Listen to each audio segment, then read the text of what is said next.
ওয়ালাইকুম রহমতুল্লাহ বরকাত। কি আজব দুনিয়া, তাই না?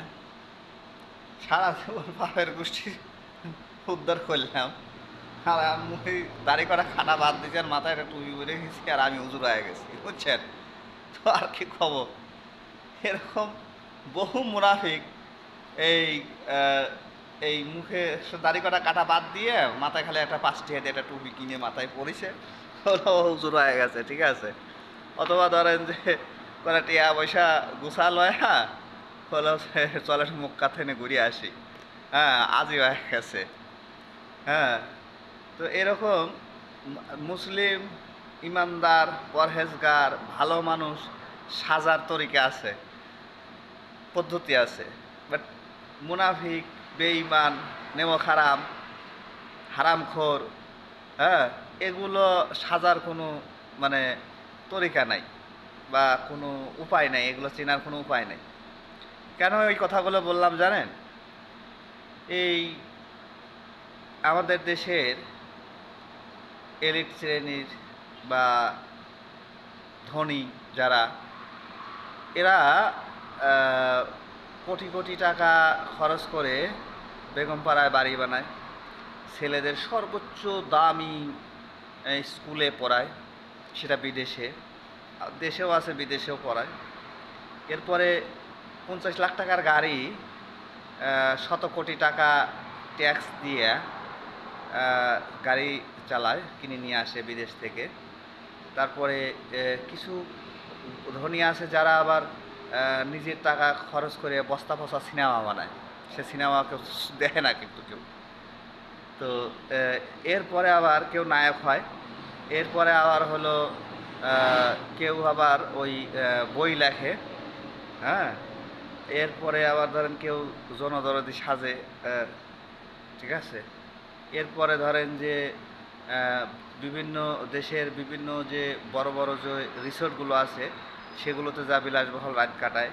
এরপরে বিভিন্ন দেশের বিভিন্ন বড় বড় যে ওই যে ক্যাসিনোগুলোতে তারাই যায় কিন্তু খেলে, সাথে যেগুলো খায় সেগুলো কথা নাই বলি। এরপরে ধরেন যে আরও তো কিছু সেক্টর আছে, সেগুলোর কথাও না বলি। তো এত এত টাকা পয়সা এত কিছু করতেছে, কোনো সমস্যা নাই, কিন্তু যখন ঈদ চলে আসে তখনই আমাদের দেশের সকল এই শিল্প কারখানার মালিক, তারা সব গরিব হয়ে যায়। তারা এই শ্রমিকদের বেতন আর ভাতা দিতে পারে না, তারা হলো সরকারের হস্তক্ষেপ চায়, সরকারের সাহায্য চায়। আর এমনও নিয়ম আছে, 1 বছরের যদি আপনি 1 মাসও যদি চাকরি কম করেন, তাও আপনার হলো এই বোনাস পাবেন না। কোনো কোনো কোম্পানি আবার ঈদের বোনাস হলো 2 বছরের নিচে, 2 বছর চাকরির বয়স না হলে ঈদের বোনাস তারা দেয় না, ঠিক আছে?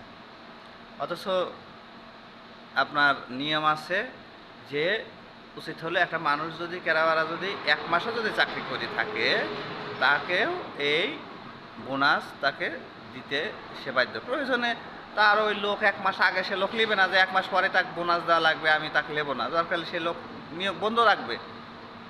সে যদি আপনার উপকার করে থাকে, যে আপনার লোক জরুরি ভিত্তিতে আপনার লোক নিয়েছেন, তাহলে সে যদি আপনার উপকার করে থাকে, তাহলে তাকে এই ঈদের জন্য ঈদের বোনাসটা সামান্য কয়টা টাকাই বা দেন, সেই টাকাটা দিতে আপনাদের কলিজায় লাগে। আপনারা রিক্সাওয়ালায় ওই যে মধ্যবিত্তরা দেখেন না, যে এই রিক্সায় ওঠার সময় রিক্সাওয়ালা মামা যদি 10 টাকা বাড়ায় আছে, তাকে চর মারতেছে। অথচ ওই রিক্সায় উঠে যায় আলা একটা রেস্টুরেন্টে খাইতে যাচ্ছে, রেস্টুরেন্টওয়ালা বড় লোক, ওই রেস্টুরেন্টওয়ালাকে যে রেস্টুরেন্টে যারা চাকরি করতেছে তারাও কিন্তু ভালো টাকা স্যালারি পায়, এবং তাদের কিন্তু কোনো কষ্ট নাই। তারা শুধু হলো একজন রান্না করে দিচ্ছে, খাবারটা শুধু প্লেটে করে নিয়ে এসে এখানে মানে সার্ভ করতেছে, এর বিনিময়ে তাকে 100 টাকা টিপস দিচ্ছে, সমস্যা নাই। কিন্তু যে লোকটা আপনাকে পায়ে মানে ভর দিয়ে শরীরের জোর খাটায়া এই শরীরের ঘাম ঝরায়া আপনাকে যে ওই রেস্টুরেন্টে পৌঁছায়া দিল, তাকে সে 10 টাকা বেশি চাইলে তাকে চর মারা হয়। তো ঠিক অনুরূপভাবে এইরকম এই দেশের যারা এই বড় লোক শ্রেণী আছে, তারাও আবার এইগুলো করে, ঠিক আছে? তারা এদের চুষে খাবে, তাদের সব কিছু তাদের হবে, কিন্তু যারা আপনাকে এই ঘাম ঝরায় যারা আপনাকে বড় লোক বানাইলো, তাদেরকে বেতন দেওয়ার সময় বা বোনাস দেওয়ার সময় আসলেই আপনারা ফকিন্নি হয়ে যান। একদিন একটা কথা মনে রাখবেন, 3.5 হাতের বেশি কিছু লাগে না, 3.5 হাত জায়গার দরকার, হ্যাঁ। আর 3 টুকরো সাদা কাপড়, দাম বোধ হয় 500 টাকাও লাগে না, হ্যাঁ। জবাব দিতে হবে। আল্লাহ ছাড় দেন, ছেড়ে দেন না। ভালো থাকবেন।